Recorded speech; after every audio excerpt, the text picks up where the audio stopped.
The first thing Brian Allen noticed when he pulled into Troy Martin's driveway was the car. Brian slowed his truck to a crawl as he stared at it. A deep black Corvette Stingray sat in the driveway like it had been dropped there by mistake.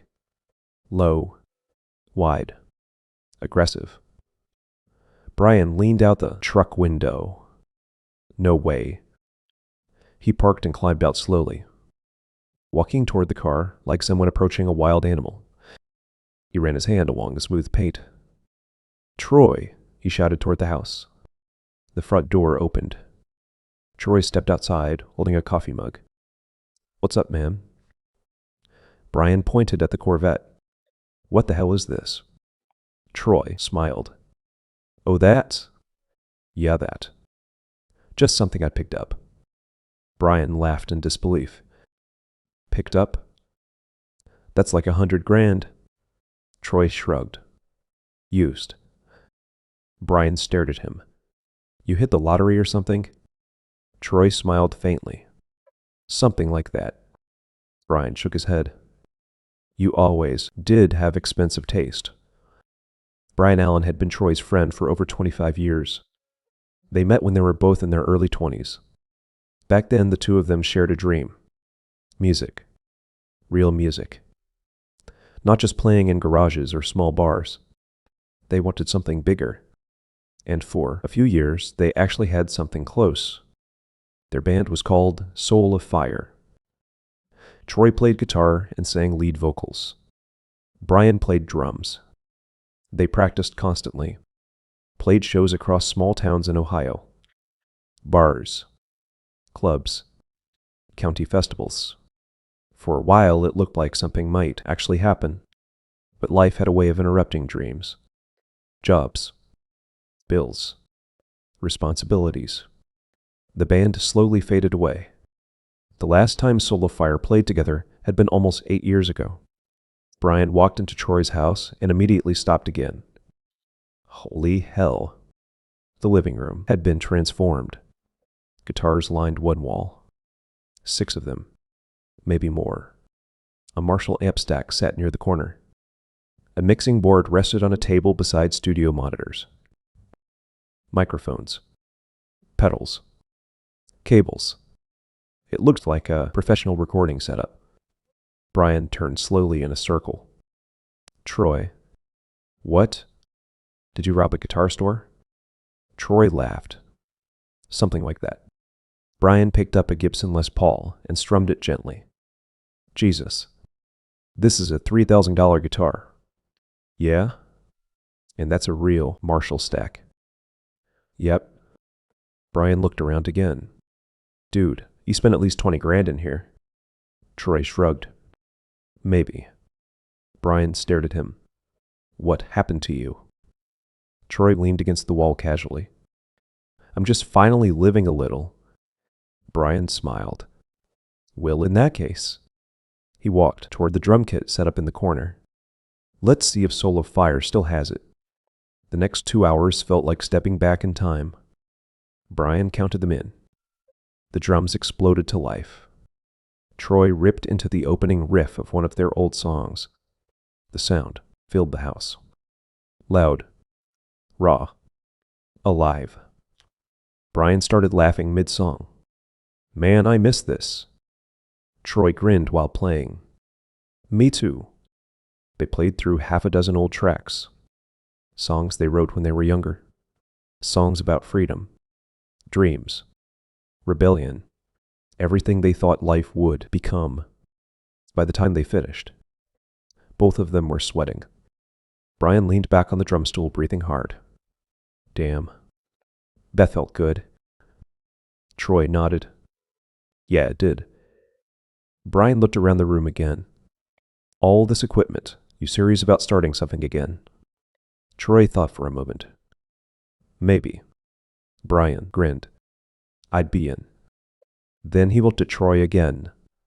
"But seriously, where is all this money coming from?" Troy smiled slightly. "Don't worry about it." Brian raised an eyebrow. "That's not suspicious at all." Later that night, they decided to go out. "Strip club?" Brian suggested. Troy laughed. You read my mind. They drove across Columbus while music blasted through the Corvette speakers. Brian kept shaking his head. You know, I still can't believe this car. You like it? Like it? I want to steal it. The club was loud when they walked in. Music pounding, lights flashing, dancers moving across the stage. Brian immediately grinned. Oh yeah, this place. Troy headed straight to the bar. 2 drinks, then a third. They found seats near the stage. A dancer with bright red hair stepped up. Brian leaned closer. Now that's my type. Troy laughed. That's Renee. You know her? Yeah. Renee noticed Troy and smiled as she finished her set. A few minutes later, she walked over. Well, look who it is. Hey, Renee. She leaned down and hugged him. Been a while? Brian raised his eyebrows. Friend of yours? Renee smiled. Something like that. They talked for a few minutes while the music thumped around them. Then Troy leaned closer. I need to ask you something. Renee tilted her head. Okay. You know the management here pretty well, right? Yeah, pretty tight with them? Why? Troy lowered his voice. Hypothetically, Brian leaned closer, curious. If someone had a lot of cash they needed to move, could the club help with something like that? Renee froze for a moment. She thought carefully, really carefully, then slowly shook her head. I wish I could help you, but I can't. Management here is strict about that stuff. Troy nodded. I figured. Renee looked slightly relieved. Sorry. Troy smiled. No worries. He reached into his wallet and pulled out a thick stack of cash, peeling bills off one by one. When he finished, he handed her the stack. Renee looked down. Her eyes widened. Is this? Yeah, $1,000. Renee stared at him in shock. For real? Yeah. She hugged him again. Jesus, Troy, you didn't have to do that. Troy shrugged. Good service, Renee smiled. Well, in that case, she leaned closer. Maybe we should hang out sometime outside of work, Brian smirked. Oh, this just got interesting. But Troy shook his head. Nah. Renee blinked. No, you're cool, but I've got a girl. Renee studied him for a moment, then smiled again. Fair enough. She tucked the money away. Well, if you change your mind. Troy laughed. I won't. Brian leaned back in his chair after she walked away. You're a better man than me. Troy grinned. Maybe, but deep down, Troy wasn't thinking about Renee, or the music, or even the money. He was thinking about something else, something bigger, because tonight had confirmed something important. He needed better places to move cash, better systems, better partners, and sooner or later, he was going to find them. The drive home from the club was quiet.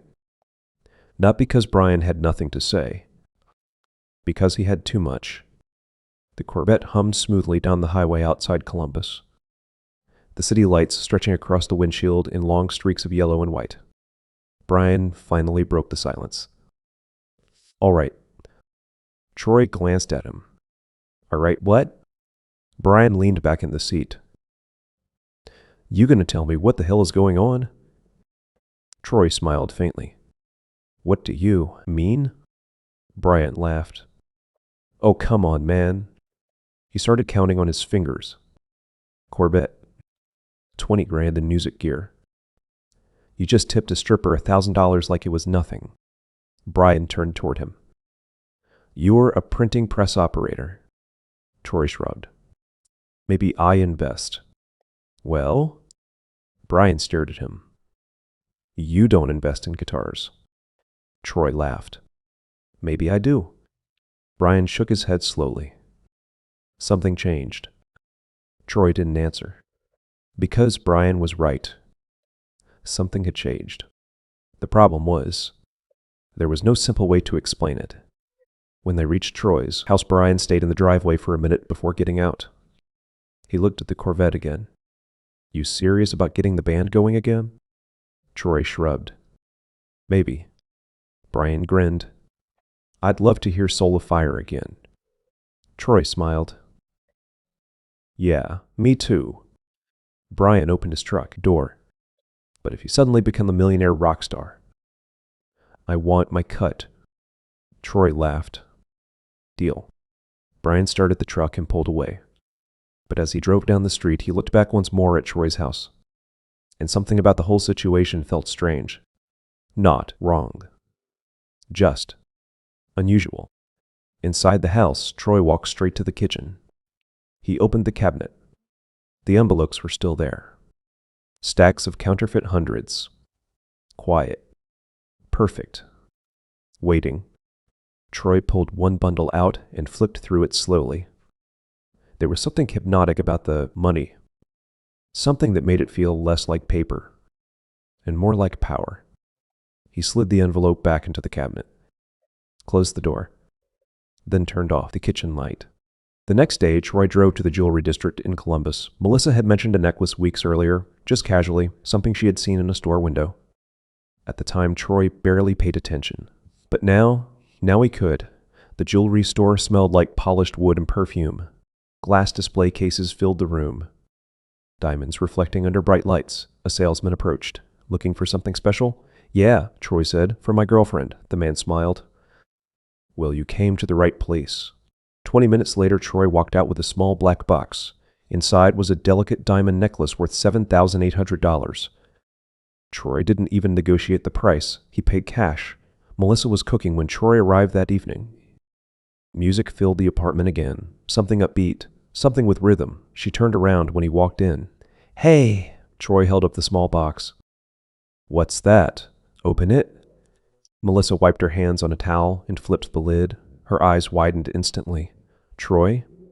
Do you like it? She looked back and forth between him and the necklace. This is expensive. Probably. Melissa shook her head. You can't keep doing this, but you like it. She hesitated, then smiled. I love it. He clasped the necklace around her neck. It sparkled under the kitchen light. Melissa turned toward the mirror and laughed softly. This is crazy. Why? Because my boyfriend just bought me a diamond necklace. Troy leaned against the counter. You deserve nice things. Melissa studied him carefully. You've changed, Troy smiled. Maybe I'm just finally catching up. The spending continued that week, not recklessly, but noticeably. A Rolex watch. 2 more guitars. A custom pedal board for his music setup. Another rare sports card. Troy even started browsing luxury car websites late at night.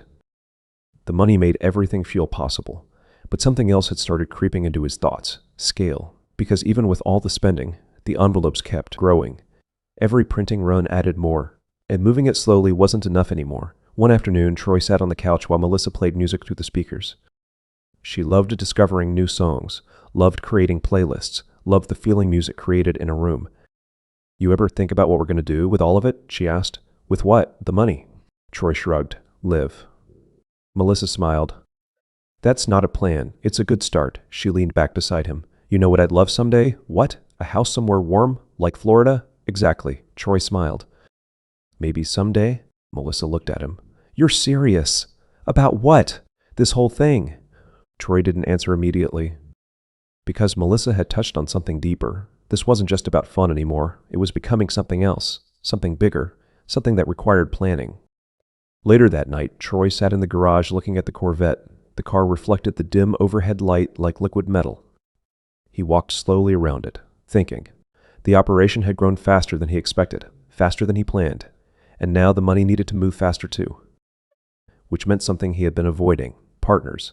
People who understood the underground economy.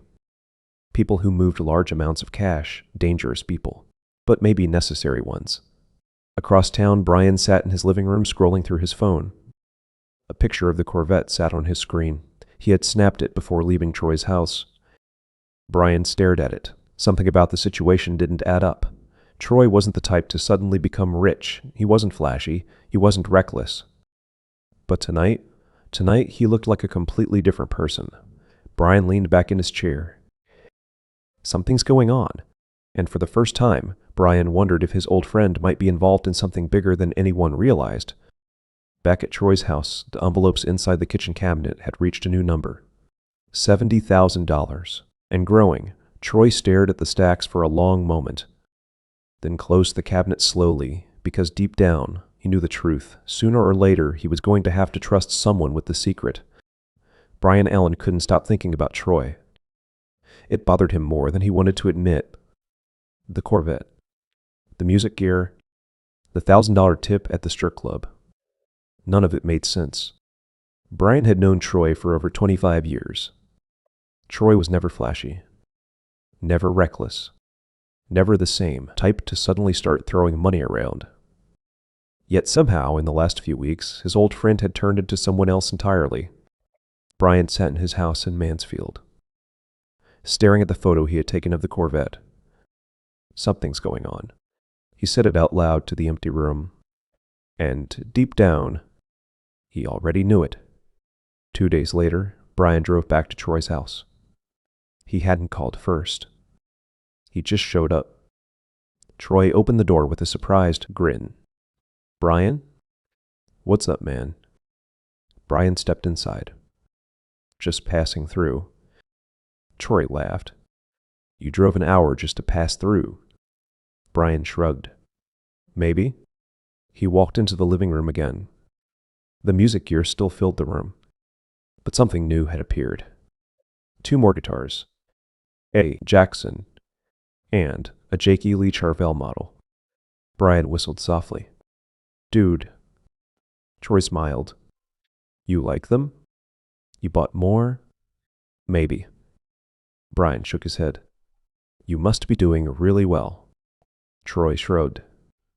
"Work's been good." Brian looked at him carefully. "Printing must pay better than I thought." Troy laughed. "You'd be surprised." But the tension hung in the air. Both men could feel it. Troy grabbed one of the guitars and handed it to Brian. "Let's play." Brian smiled. "Now you're talking." They plugged into the amps. Brian tapped a rhythm on the drum kit. Troy hit the opening chord of an old Soul of Fire song. The room exploded with sound again. Music had always been their language. It said things words couldn't. They played for almost an hour. Loud. Messy. Perfect. When the final note faded, Brian leaned back and laughed.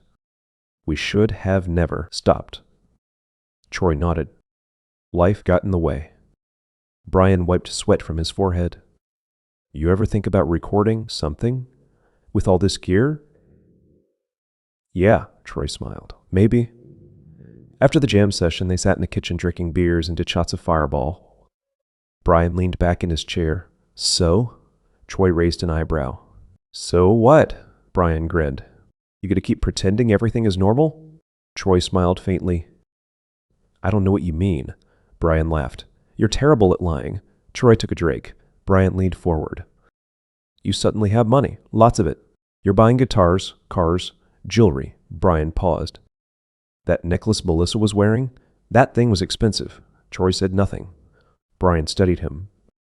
"Look, man, I'm not judging, but if you're into something shady, I'd rather hear it from you." The room fell silent. Troy looked down at the table. For a moment he considered telling Brian everything. Brian had always been loyal, always dependable. But once the secret was shared, there was no taking it back. Troy stood up and walked to the window. Outside, the Corvette sat in the driveway, shining, waiting. Brian spoke again. "You remember when we wrote Cold?" Troy smiled slightly. "Yeah," Brian laughed. "That song was about living without fear." Troy turned back toward him. "Yeah," Brian shrugged. "You finally doing that?" Troy walked back to the table slowly. "Something like that." Brian nodded. "Fair enough." He stood up. "Just remember something." "What?" Brian smiled. "If you ever need backup." "I'm your drummer," Troy laughed. "I'll remember that." Later that evening, Troy drove across town to Melissa's apartment. Music filled the room again when he walked in. Melissa danced slightly while cooking. He smiled. "You're in a good mood." "Always." She turned around. "You look serious." "I've been thinking." "That's dangerous." Troy laughed. "You're not wrong." He sat at the table. "The money is piling up faster than we can move it." Melissa nodded. "I know. We need bigger channels." Melissa crossed her arms. "You're talking about buyers again." "Yes." She sighed. "That world gets dangerous fast." "I know. But the longer we wait, the bigger the risk." Melissa looked at him carefully. "You're changing." Troy smiled faintly. "How?" "You used to worry about everything. And now you're chasing it." Troy leaned back in his chair. "Maybe I'm just done being broke." Across town, the strip club buzzed with music again. Renee counted the stack of money Troy had given her. She still couldn't believe it. $1,000, just for being honest. She smiled. "Troy Martin," she whispered to herself. "You're an interesting man." Back at Troy's house, the envelopes inside the cabinet had grown again. $80,000. Perfect counterfeit hundreds. Quiet. Dangerous.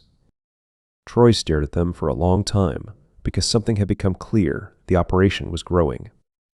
The circle of people around him was growing, and sooner or later, someone would learn the truth.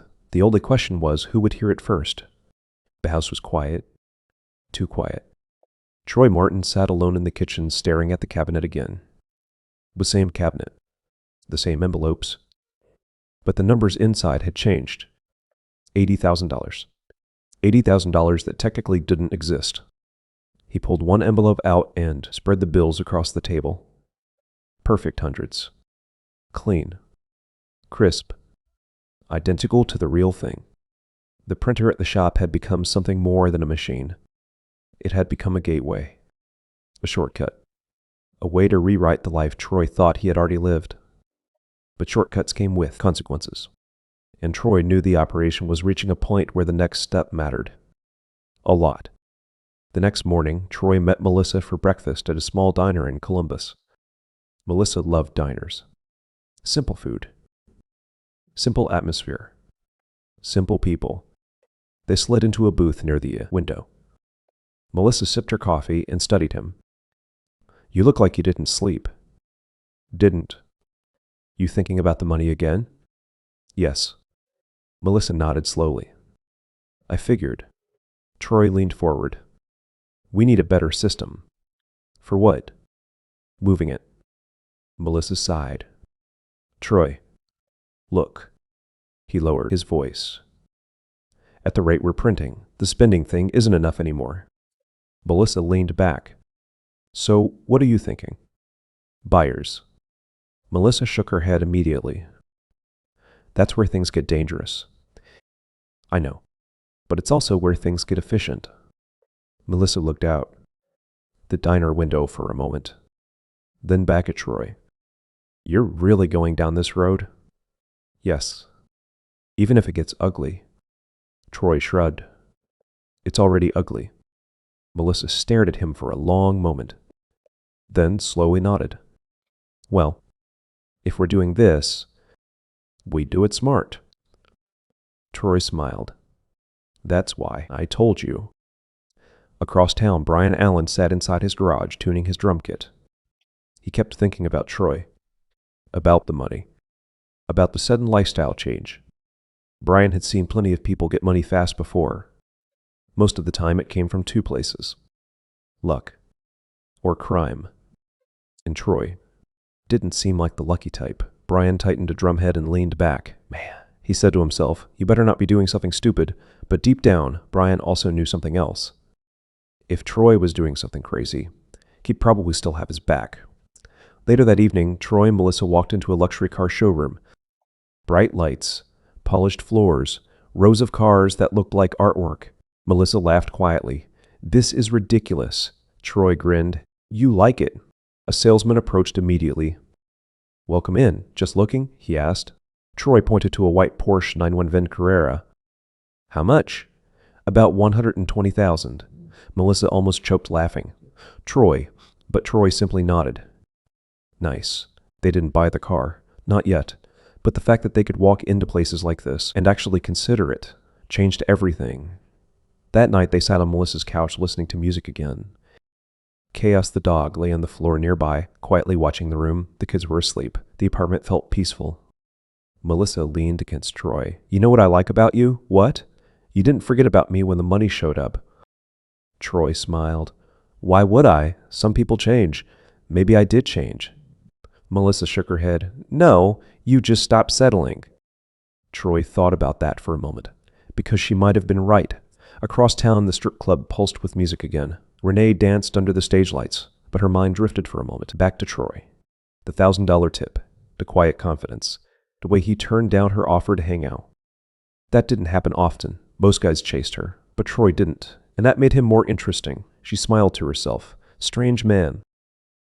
Later that night, Troy stood in the print shop after everyone had gone home. The warehouse lights buzzed overhead. Machines sat silent, waiting. He loaded another stack of specialty paper, opened the design file, pressed print. The printer hummed to life.